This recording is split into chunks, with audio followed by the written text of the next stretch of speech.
Lila et la mission Cosmos. Il était une fois, dans une petite ville où la nuit brillait d'étoiles, une fillette nommée Lila. Lila avait 8 ans, une combinaison d'astronaute en carton et un casque fabriqué avec une vieille passoire. Son rêve? Aller dans l'espace, découvrir des planètes et dire bonjour aux étoiles? Mais les gens riaient souvent. L'espace, c'est pour les grands, pas pour les enfants. Lila haussait les épaules. Alors je deviendrai grande vite. Chaque soir, elle montait sur le toit avec son télescope bricolé et observait le ciel. Elle connaissait toutes les constellations. Mais un soir, elle vit quelque chose d'inconnu. Une petite lumière verte qui clignotait et bougeait doucement. Ce n'est pas une étoile, ni un avion. Alors, elle lui fit signe avec sa lampe, et la lumière lui répondit, un petit flash timide.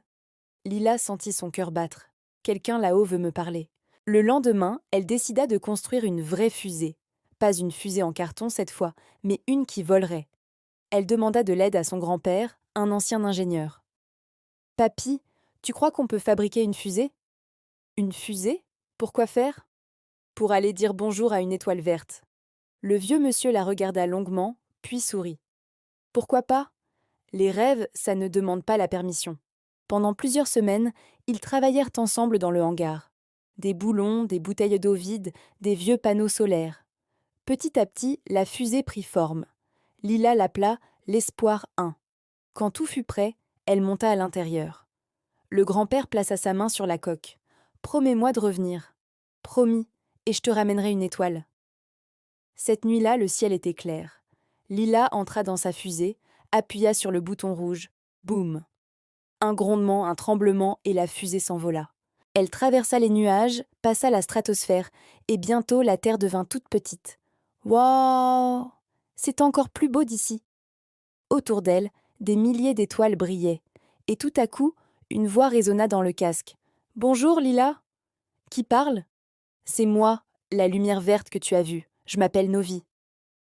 Novi était une petite sphère d'énergie qui brillait comme un soleil miniature. Je suis un éclat d'une étoile disparue, expliqua Novi. On m'a envoyé chercher une amie sur la Terre, une enfant qui croit encore que les étoiles écoutent. Lila sourit. Alors, c'est moi? Oui, toi. Novi et Lila voyagèrent ensemble d'astre en astre. Ils visitèrent une planète de cristaux chantants, une lune recouverte de poussière d'argent et une comète où la glace faisait des arcs-en-ciel. Partout, Novi lui apprenait quelque chose.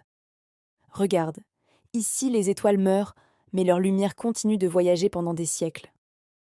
C'est comme les souvenirs, dit Lila. Ils restent au même quand les gens s'en vont.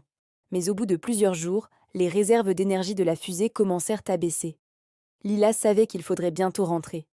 Novi, je ne veux pas partir sans t'aider. Tu m'as déjà aidé, dit la petite lumière. Tu m'as montré que les humains peuvent encore lever les yeux. Et soudain, l'étoile verte commença à briller de plus en plus fort.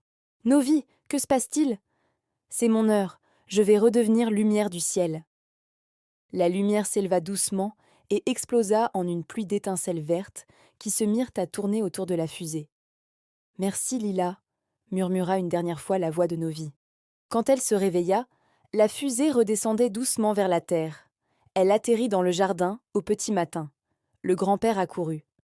Lila, tu es revenue? Elle sauta dans ses bras.